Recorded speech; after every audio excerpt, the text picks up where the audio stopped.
great to meet you. Thank you for taking a minute out today. I appreciate it. Absolutely. I'm excited to be here, man. Absolutely. So let's get into first and foremost. It's April 4 years ago. We were wrapping our head around a pandemic. How did you survive that time period and how did it change you? Oh, wow. What a great question. Thanks for having me, Joe. Yes, sir. I, so COVID, we are fortunate in that, my wife's brother and sister-in-law were like in our bubble, and they have kids the same age that we do. So I have four kids underneath, 10, and, they have three kids underneath 10. So what we were able to do is hang out with them quite a bit. I worked virtually, and then goodness, we were on the hiking trails. We hiked mile after mile after mile, and I just kind of had fun that way in our own little bubble, and that was able to something about getting out in the wilderness and into nature. Uh, like during the great timeout that was COVID, the Yeah. year that ended up being such a blur, right? Was ended up being like a huge blessing. And one of the things I learned about myself is that I've taken personality assessments before, and I'm very much on the independent side of things. I need people, I love people, and I was strangely okay with just having a little bubble too. Like I was able to like adapt both ways. It didn't bother me like I know it bothered a lot of people to not to not be able to like touch and feel and see others, to have to just be stuck to the virtual thing. But that was an amazing experience to just feel like you're in a movie. Like I Yeah. remember the first time I went to the store and I saw people in a line with like the masks on. I'm like, what is happening here? It's like like I'm living in a movie. So so it was really neat. But yeah, the nature, just kind of connecting that way, and it was a good reset for me too. Like spiritually, I decided to read the whole Bible that year. I don't have the desire to ever read the whole Bible in a year like I did then, but Yeah. so that was helpful too. But yeah, Yeah, yeah, we all had the latitude to do some things. I think people could take a breath in and that was the interesting part of that. There's so many things that are a part of what you do, being a real estate investor, you're a podcast host, there's all of these things. But if I was to boil it down, put you in front of a bunch of third graders at career day, and yeah. one of the kids said, "Hey, what do you do for a living?" How do you answer them? Yeah, what we do is we help our community out, if they have the need to sell a property, and we help people build passive wealth with our team, and we kind of create a win-win for everybody. And that's the art of a great real estate deal, is just trying to make sure each side wins. And yeah, we've been really blessed with it. Like we have over 130 partners now, and lots of people that are on that financial freedom path or already are financially free. And real estate's been a huge blessing for my family, and now I'm trying to just spread the word and help people do it smarter than what I did when I started out. Right? Yeah. Try and pay it forward, because I learned from a lot of awesome people, and I like to kind of do the same thing for others. So what did you want to be in the third grade? What was your dream? I wanted to be a baseball player, Okay. and I got I my kind of claim to fame is I played in college, and I was summer baseball teammates with a guy by the name of David Freese. And for St. Louis Cardinals fans, oh, you know who David Freese Yeah. was. He is the MVP of a World Series for us, and I was college teammates with him, and I looked at him and I said, okay, this guy's taller than I am, better arm, faster, more power. He's a better baseball player than I am in every way. And that guy's going nowhere. So I'm going to be done after college. And sure enough, I was wrong about one thing. It was where he was going, right? Yeah. Um, but yeah, so yeah, he ended up having a great career, and absolutely. Yeah, he's legendary in Cardinals lore. So let me ask you this. What were the seeds that were put into you? Take me back to where you were born and raised. What made you play baseball and to get into real estate and sales? How did all of these things evolve into who you are today? Oh, great question. So, the thing I learned from baseball is to focus more on the process than the results. And like if in baseball, like it is a brutal game if you think about it, because if you're doing your job right, you still fail 7 out of 10 times. And if you have a line, you hit the ball as hard as you can, a line drive, and if the outfielder runs and makes a diving catch, well, that's the same thing as a strikeout if no one's on base, right? And you have to just really get focused on, hey, I can only control on doing things and trying to hit the ball hard in baseball. And then fast forward when I got older and baseball wasn't going to work out. Well, I knew I really liked to compete, and I knew that there was, just something like corporate America. When I first got my corporate America job, I'm like, well, this just isn't quite it for me. Like, I want something that helps the community. I want something that I have financial upside if I do a really good job with it.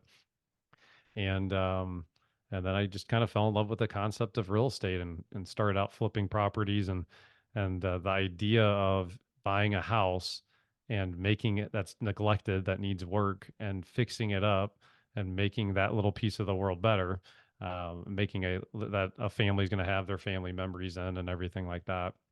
I just fell in love with the idea, and so you could maybe call me a pragmatic altruist, because I also like the idea of making a lot of money doing it at the same time, right? Yeah. And my uh I had this belief in me that because I did the baseball, that I could succeed at it if I wanted to, and because I had put my mind and to baseball and had some successes there. And um my first job out of college was an internship for a self-made billionaire. And the cool thing about that experience was he was a guy that, would just, I shook his hand. He put on one pant leg, one pant leg at a time. And um, I got to see someone's like, wow, this guy, like he has the private jet now. He has all the amazing things, but he's a guy just like me. And if he can take advantage of the opportunity that America is, why can't I, And so I think like a little bit of that, and then you just got after it. So I feel like, I mean, I just turned 40, at the time of this recording. So by entrepreneurial standards, I think Ray Kroc didn't get into McDonald's till he was like 55 or 60 or something like that. But I'm still a little bit of a young pup there. But I started when I was 22. Yeah. Really started studying and getting into it, and then, we grew one of the bigger flipping companies in St. Louis. At one point, we had over 300 flips going at the same time. And then, my claim to fame there is we made less money than the year before that we did 150 flips. A lot of lessons there. A lot Yeah. of lessons there, Joe. But um, that we learned there. But the goal at that point had been like, hey, let's just do the most amount of deals that we possibly can, and uh, operationally we weren't equipped to be able to handle the bigger deal flow, and so we then had to scale back the next year and learn some lessons the hard way there. So, who's been kind of a hero or a role model for you in your life?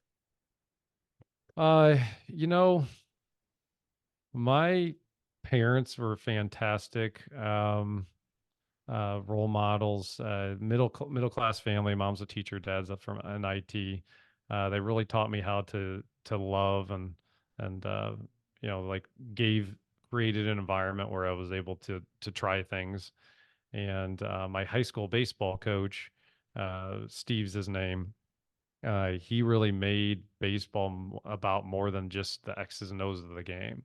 He made it about, hey, let's develop these kids into people that will contribute uh, and help them be prepared for their life.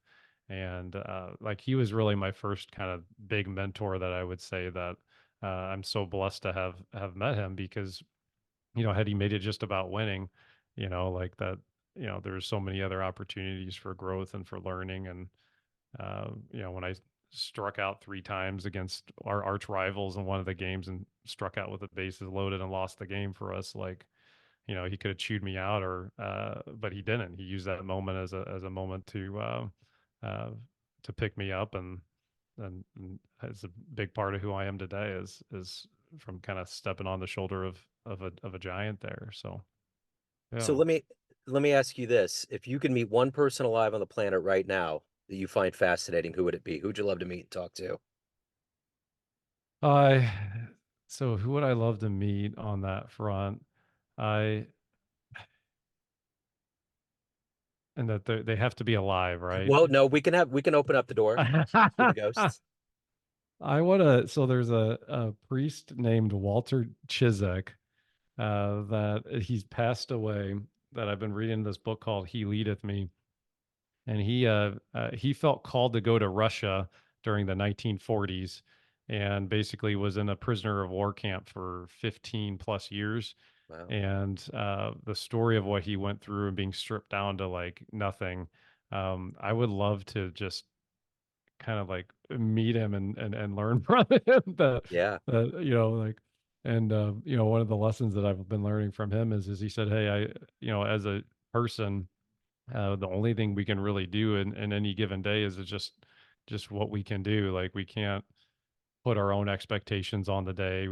Like he went over to Russia and no one wanted to talk to him about being a priest because being a priest over there at that time was like you were like garbage on the ground. Like, there was so much propaganda against the Catholic Church.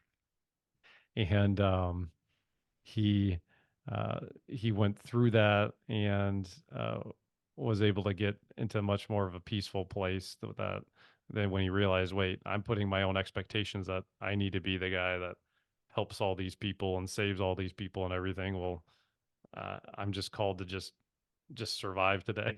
That's all I could do right now, right?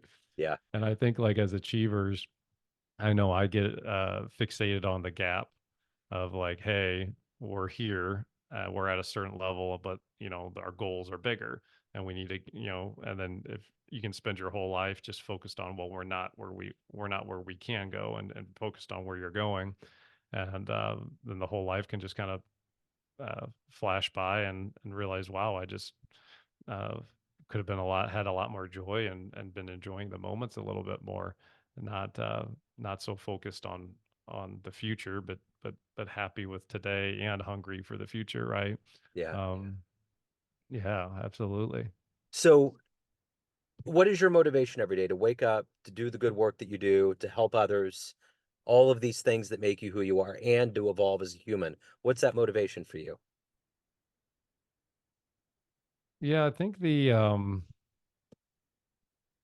it's beautiful, like having little kids, uh like, and just seeing them grow. Like I was able to uh I've been able to watch my daughter like practicing piano and getting better, and the kids are my boys are playing sports, and um I think from a motivational standpoint, uh like it's really inspiring to like see these little people grow into big kids, and then the big kids grow into the adults, and it definitely gives me a lot of motivation too, like, okay, well, uh I need to not only be a good dad, but make sure I'm providing, make sure that college is set up and all that. And then, we're fortunate enough that my wife stays at home. And so it's that kind of creating that nice dynamic uh, is really motivating from that front. And then real estate's been outstanding for our family. And we're at a very blessed place, and I had a conversation with someone that I love that now this was during COVID, and he said, "Hey Jim, I'm afraid of running out of money before I die." And I say, "Oh, well, wait, what? Like you're a self-made millionaire. I know you're in your 70s, but I know you say worked your tail off. You and your wife worked your tail off. You saved your money your whole life." So, well, the stock market's going up, down, and sideways. I have no idea where it's going to be. If I live to be 90, I'm okay. If I live to be 100, I don't know. And then I looked at my own personal situation. I'm in my mid 30s at this point. I said, well, I can, I could reposition my portfolio and call it quits, and I would be okay. Not because I'm like this investing genius or anything, but because I own a hard asset that pays income over time, and it appreciates over time. And so that's really been a huge motivating factor for me is thinking about that and thinking about, okay, well, There's amazing structures out there now to help you invest into real estate and do it in a way that's passive, where you don't have to do any of the work, and just trying to get the word out there. And I feel like there's a lot, like my parents are in the baby boomer generation. There's a lot that the financial industry taught and preached, and that's, you know, certainly made a lot of people a lot of money. Um, but when we're talking about a foundation for your retirement, what's worked for me is, and allowed me to be set up in my 30s is owning real estate, a hard asset, and not having to worry about hey, is there a war going on, or is the economy going to go into a recession or not, or like having that diversification and having that passive income. um, so it's become a calling, because like like like we were doing, I mean, we've been investing now since 2006, so that's 18 years. I mean, it gets the same thing over and over again, can get a little stale or old. I don't know about you guys, but you've been doing something 18 years like we have, and 3,500 deals or whatever it's been. Um, I was kind of having that midlife crisis moment, like, hey, is this all there is? And then that conversation I had sparked it, and I was like, oh wow, if I can just help with educating people, if I can just help get people to think a little bit different about it, and I'll feel really good at the end of the day. Like Yeah. we're already, we already have a team set up. We've already helped a lot of people do it, and if I can kind of just raise awareness on it. um but yeah, a lot of people don't know that. They think, oh well, I have to take my IRA money and just invest it, in these index funds and into the stock market, and you can invest into real estate with IRA money. A lot of people don't know that. Yeah. And um the downside of real estate investing, though, is it's a lot of work. Like, I mean, being a landlord, you have to find the property, negotiate it, have the right contractors. If the toilet leaks, you need to handle that typically, right? And I know my friend that I had a conversation with, I was like, well, he is not equipped to be a successful investor on his own. But the good news is that just because there's a lot of work doesn't mean you have to be the one doing the work. Someone else can do the work for you. Yeah. And and I think just getting that word, getting that message out there, that hey, there is a path to financial freedom through real estate that actually is passive. It's not just a promise of passive income. There's actual ways to be a passive investor. Um, that's become a calling, and trying to just get people to see that and hear that, and understand that. So, of all of the things that you've done and evolved into and achieved, what are you the proudest of? Uh, I think I'm the proudest of that. I've been able to grow multiple businesses as an entrepreneur. I founded three now, and two real estate funds, which sounds like a lot, the five of them, but it's been over, since 2006. So it's not like we did all five at once, but I've been able to do all of this, and I coach three of my kids' sports teams. Um, I'm every bit as present as uh, as a normal dad would be. If I work on the weekends, it's because I'm excited about something and I want to, and I'll do it. I'll do it in a time that works. Like I don't have to take away from family time, and that I've been able to do both. That I've been able to uh, work on building a really successful business, or multiple businesses, and uh, not have that opportunity cost, and of losing my family. And that was one of the big lessons that I learned from the when I worked from the billionaire, is the guy had everything financially. He had succeeded as an entrepreneur at the highest level possible, but because I was doing an internship uh, at his house, there's three of us that were working there. We got to know him on more of a personal level, and um, as the second week rolled around, I realized, wow, this guy's absolutely miserable. This guy has all the money in the world, but he gave up everything to get it. His wife and his family, his kids hate him, and he isn't happy either. or he hates himself, I guess.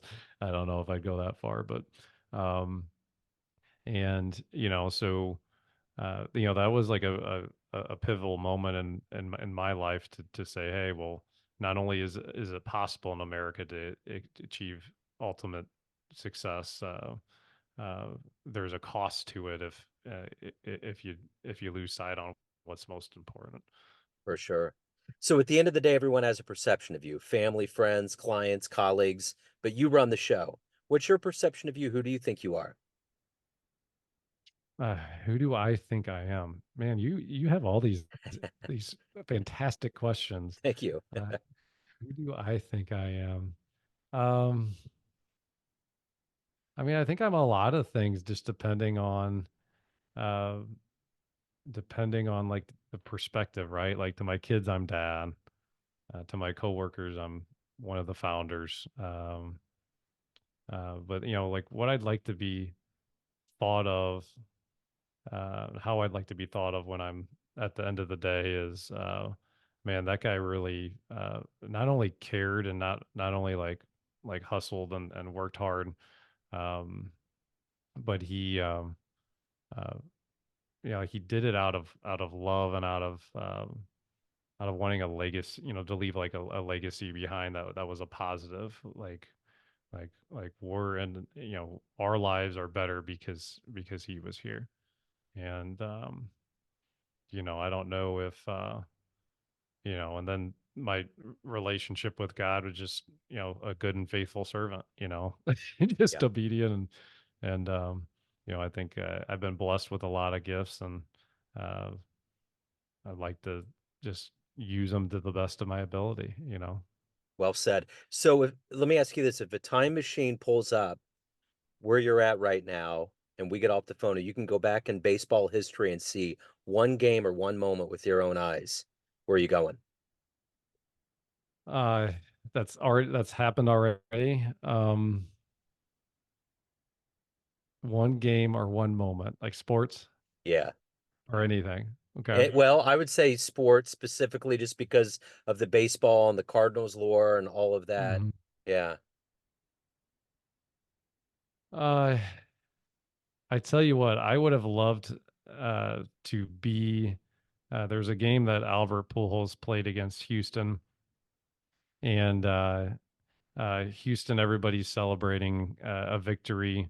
We were down by 3 runs or 2 runs. We had two guys on, and Albert, I think, was down to his last strike, and then he hit a home run off Brad Lidge that still hasn't slowed down. Like he hit a scorcher, and literally the audience went from euphoric celebration to you could hear a pin drop, like Wow. literally with the ones like in a flash second. Like I would have loved to be there Yeah. and just just Yeah. experience what that would have done, because that was absolutely crazy when that happened. What the Royals did that in '05 in Houston. They were going crazy. They thought they had us, and we mounted that comeback. And I remember the same thing. They were all just stunned. So, yeah. Yeah, Yeah, yeah. that's Well, right. hey, if anyone wants to reach out, learn more about you, anything Yeah. about your world, how can they do it? Absolutely. So I have a website. If you just remember my name, jimmanning.com, you can go there and, I have some like my calendar is open if anybody just wants to schedule some time, talk to myself or some of our team. You're welcome to do that. And then we have some free courses as well available on real estate investing. And we generated it's been over $10 million here recently in passive income. If you're all curious on like how we do that, like what the strategies are, it's part of a free course, and we're here to serve and help people. Uh, you know, God's blessed us with real estate knowledge and investing knowledge. I'm not going to be able to help give you medical advice, but but yeah, if you have any sort of curiosity on investing in real estate and doing it in a passive way, well, yeah, we can help you with that. I love it. Jim, this has been great. Thank you, sir. Thank you for your time. Best of luck with everything. Thanks, Joe. Thank you.